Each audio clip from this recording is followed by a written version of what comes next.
안녕하세요. 혼자 공부하는 파이썬 개정판 60강입니다. 오늘 강의에서는 5-3절로 넘어와서 함수 고급 부분에 있는 문법을 살펴보도록 하겠습니다. 참고적으로 함수 고급이라고는 나오지만 내용 자체는 그렇게 어려운 내용이 아니기 때문에 지금까지 약간 힘들게 살펴보셨다면 이번 절은 약간 느긋느긋하게 살펴보실 수 있을 것이라 생각을 합니다. 일단 오늘은 튜플이라는 문법에 대해서 살펴보도록 하겠는데요. 튜플은 리스트와 굉장히 비슷한 자료형입니다. 리스트가 지금 화면에 보이는 대괄호 기호로 만든다면 튜플이라는 녀석은 소괄호 기호를 사용해서 만듭니다. 이 튜플 내부에는 리스트와 마찬가지로 여러 개의 요소를 넣을 수 있는데요. 이러한 식으로 1, 2, 3이라고 요소를 넣으면 1, 2, 3이라는 요소를 갖는 튜플이 만들어집니다. 그래서 코드를 실행했을 때 오른쪽과 같이 1, 2, 3이 들어있는 튜플을 출력합니다. 이 튜플은 리스트와 마찬가지로 요소 접근 연산자를 활용해서 각각의 요소에 접근할 수 있습니다. 그래서 지금 화면과 같이 코드를 입력을 하면 코드를 실행했을 때 오른쪽과 같이 각각의 요소를 출력합니다. 참고적으로 리스트가 대괄호로 만들었다고 튜플은 소괄호로 만드니까 이렇게 접근하는 것 아닐까요? 라고 생각하시는 분도 가끔 있는데요. 요건 실행이 안 되고요. 요소에 접근할 때는 이 꺾인 대괄호를 사용해야 된다는 점을 기억을 해주시면 좋겠습니다.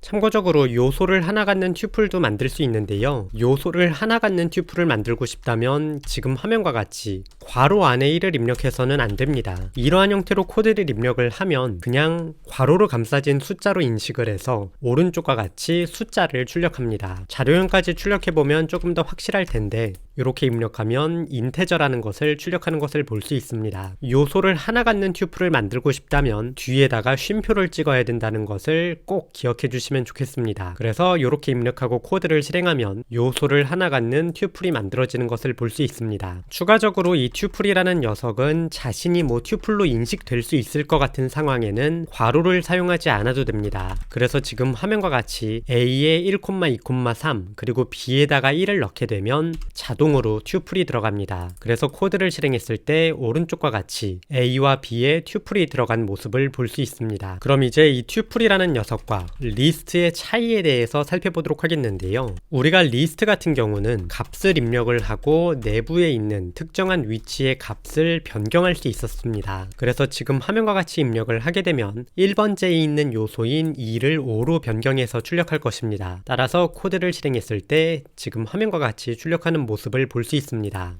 하지만 튜플이라는 녀석은 다른데요.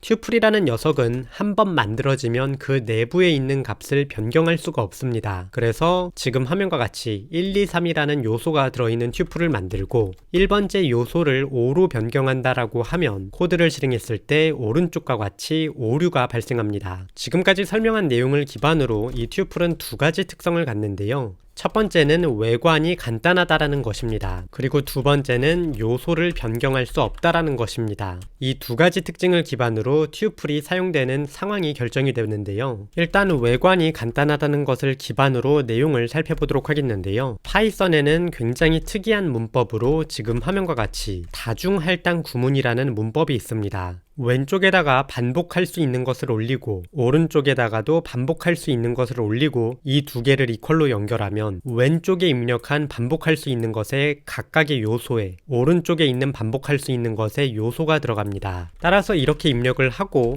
A와 B를 출력해보면 A에 10이 들어가고 B에 20이 들어가는 모습을 볼 수 있습니다. 이 문법은 반복할 수 있는 것에 적용할 수 있는 것이므로 튜플에도 적용할 수 있는데요. 지금 화면과 같이 튜플로 A, B equal 10, 20이라고 입력을 하게 되면 이전과 마찬가지로 A에 10이 들어가고 B에 20이 들어가는 것을 볼 수 있습니다. 그런데 이전에 언급했던 것처럼 이 튜플은 괄호를 생략할 수 있습니다. 그래서 지금 화면과 같이 A, B는 10, 20이다 라고 입력을 하면 굉장히 간단해 보이는 외관으로 변수의 값을 여러 개 집어넣을 수 있습니다. 이러한 코드는 굉장히 많이 사용되는데요. 이러한 코드를 사용할 수 있는 기반이 바로 튜플이라는 문법이다. 요걸 함께 기억해 주시면 좋을 것 같습니다. 추가적으로 이 튜플을 활용해서 함수의 다중 리턴을 구현하는 경우도 많습니다. 예를 들어서 A라는 함수가 있고 내부에서 10, 20, 30을 리턴하게 구현해 보겠습니다. 이렇게 코드를 입력하면 10, 20, 30이라는 튜플을 리턴하기 때문에 B, C, D는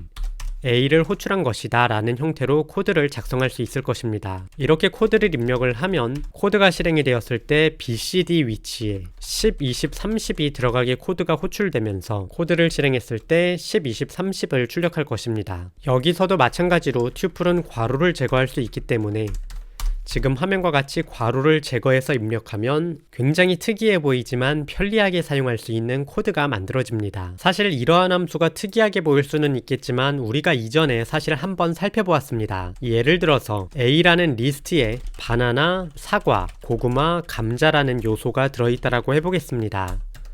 이렇게 코드를 입력을 하고 지금 화면과 같이 반복문을 돌리면 코드를 실행했을 때 바나나, 사과, 고구마, 감자를 하나씩 출력할 수 있을 것입니다. 그런데 현재 반복하고 있는 반복이 몇 번째인지를 함께 출력하고 싶다면 가장 기본적으로는 밖에다가 i라는 변수를 만들고 얘에다가 1을 더해주면서 지금 화면과 같이 코드를 작성해야 할 텐데요. 이러한 코드를 우리가 이전에 간단하게 작성할 수 있는 방법을 배웠습니다. 바로 enumerate라는 함수를 사용하는 것이었습니다. 이 코드를 예를 들어 지금 화면과 같이 입력을 하고 실행하면 오른쪽과 같이 튜플이 나오는 것을 볼 수 있는데요. 튜플의 첫 번째 요소에는 인덱스가 들어있고 두 번째 요소에는 리스트 내부에 있는 요소의 값이 들어있는 것을 볼 수 있습니다. 즉 이 아이템이라는 녀석은 튜플인 건데요. 튜플이기 때문에 괄호를 열고 i, 아이템이라고 입력을 해서 i와 아이템이라는 변수를 각각 활용해 볼 수 있습니다. 그래서 코드가 훨씬 간단해지는 모습을 볼 수 있고요. 이전에 언급했던 것처럼 튜플은 이 괄호를 생략할 수도 있습니다. 그래서 지금 화면과 같이 for i, item in enumerate a라는 코드를 활용하면 굉장히 간단한 형태로 인덱스와 그 값을 확인할 수 있습니다. 그래서 이러한 코드를 작성할 수 있는 이유도 그 배경에는 바로 튜플이 있기 때문입니다. 추가적으로 우리가 이전에 딕셔너리에 아이템즈라는 이름의 함수도 배워보았는데요.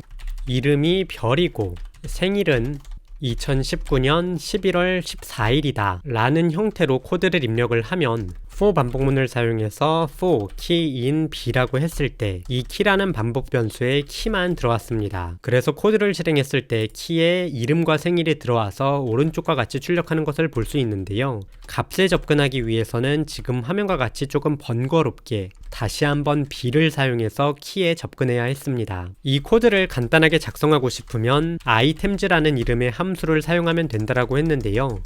이러한 형태로 아이템즈 함수를 사용해서 반복을 돌게 되면 오른쪽과 같이 이 key라는 반복 변수에 튜플이 들어옵니다. 따라서 여기에다가 튜플을 넣어서 key, value라고 코드를 입력해서 키와 값을 받을 수 있겠고요. 마찬가지로 이 녀석이 지금 튜플이기 때문에 괄호를 생략해서 지금 화면과 같이 입력할 수도 있습니다. 이 코드도 굉장히 자주 사용되는 내용이기 때문에 기억을 해주시면 좋겠고요. 이때도 for key, value에서 이 key, value라고 입력할 수 있는 이유는 바로 이 녀석이 튜플이기 때문이다 라고 기억을 해주시면 좋겠습니다. 이렇게 보면 굉장히 많이 사용된다 라고 아실 수 있을 것 같고요. 이렇게 생일과 같이 내부의 요소를 딱히 변경하지 않는 여러 개의 값을 갖는 그룹은 리스트보다는 튜플을 사용하는 것이 일반적입니다. 왜냐하면 기능이 더 간단하기 때문에 그만큼 용량도 적게 먹고 빠르기 때문입니다. 그럼 이어서 요소를 변경할 수 없다라는 속성에 의해서 만들어지는 튜플의 사용 방법을 보도록 하겠는데요. 우리가 이전에 자료는 기본적으로 기본 자료형과 복합 자료형으로 나눈다라고 했지만 이와 같은 구분 방법 이외에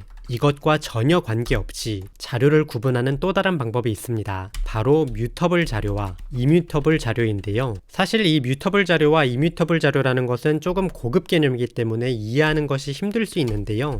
조금 간단하게 설명을 해보자면 변수에 넣었을 때 스택에 있는 값을 변경하지 않아도 값을 변경할 수 있는 자료를 뮤터블 자료라고 이야기합니다.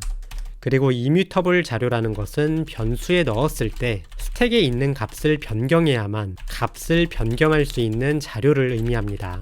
지금부터 설명하는 내용은 파이썬에만 해당되는 내용이기 때문에 다른 언어를 배제하고 생각하시는 것을 추천드립니다. 이 정의에 따르면 숫자는 이뮤터블입니다. A에다가 10을 넣고 A에다가 20을 넣게 되면 스택에 있는 값을 변경해서 값을 변경하기 때문에 숫자들은 기본적으로 이뮤터블입니다. 마찬가지로 불도 이뮤터블인데요. 스택에 있는 값을 변경해야만 값을 변경하기 때문에 불도 이뮤터블입니다. 그리고 파이썬은 문자열도 이뮤터블입니다. 안녕하세요라는 변수를 만들고 이를 안녕히 가세요라고 말하면 스택에 있는 값을 변경해서 값을 변경하게 되죠. 그래서 문자열도 이뮤터블입니다. 한번 이 코드들을 파이썬 튜터에서 실행해 보도록 하겠는데요. 파이썬 튜터에서 코드를 실행하게 되면 a라는 변수가 만들어지고 여기에 10이 들어갈 것입니다. 그리고 a에다가 20을 넣게 되면 저 스택에 있는 값을 날려서 값을 교체하죠. 따라서 이뮤터블입니다. b에 true를 넣고 이 b를 false로 바꾸기 위해서는 저 true라는 값이 사라져야 합니다. 따라서 불도 이뮤터블입니다. 이어서 c도 안녕하세요 라고 하고 이 c의 값을 안녕히 가세요로 변경하게 되면 저 스택에 있는 값을 날려버리고 변경을 하게 되죠. 따라서 문자열도 이뮤터블입니다. 추가적인 예로 이 c라는 녀석은 문자열이 들어있죠. c의 1번째에 있는 값을 가라고 변경을 한다면 코드를 실행했을 때 오류가 발생합니다. 이 이뮤터블이라는 녀석은 스택에 있는 값을 변경해야만 값을 변경할 수 있습니다. 이러한 형태로 스택에 있는 걸 변경하는 게 아니라 그냥 내부에 있는 값 하나만 바꾸려 그러면 오른쪽과 같이 오류가 발생합니다. 왜냐하면 문자열은 이뮤터블이기 때문이죠. 추가적으로 이 오류는 우리가 이번 강의 앞부분에서도 살펴보았습니다. 1, 2, 3이라는 요소가 있는 튜플이 있고 이 내부에 있는 요소의 값을 변경하려고 하면 오류가 발생했었는데요. 이것도 마찬가지로 튜플도 이뮤터블이기 때문입니다. 그래서 정리를 해보면 우리가 지금까지 살펴보았던 자료 중에 숫자, 문자열, 불, 튜플은 이뮤터블에 해당합니다. 뮤터블 자료는 뭐 따로 코드를 실행해보진 않겠지만 대표적인 예로는 저걸 제외한 우리가 지금까지 배웠던 것들 리스트라든지 딕셔너리 같은 녀석은 힙에 있는 내용을 그냥 바꿔버릴 수 있었죠. 스택에 있는 값을 변경하지 않아도 값을 변경할 수 있었습니다. 그래서 이러한 녀석들은 바로 뮤터블 자료입니다. 그러면 이 녀석을 기반으로 우리가 할 수 있는 게 뭐냐? 이뮤터블 자료형들은 딕셔너리의 키로 활용할 수가 있습니다. 예를 들어서 A라는 딕셔너리를 만들고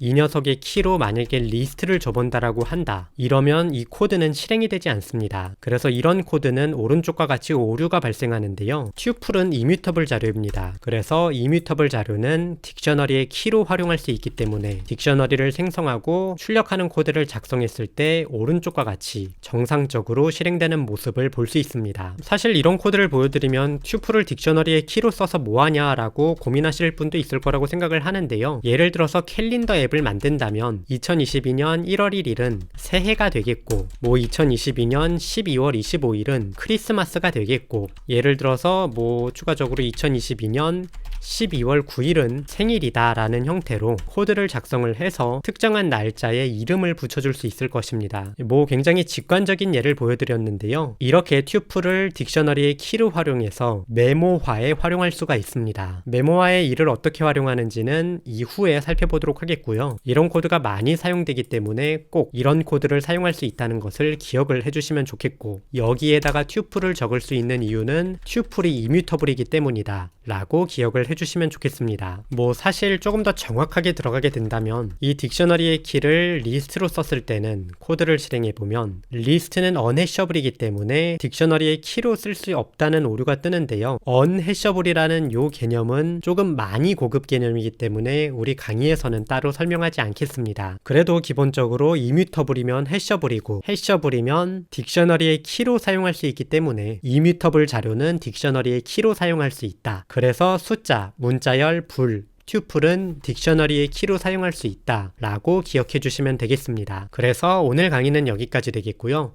다음 강의에서 뵙도록 하겠습니다. 감사합니다.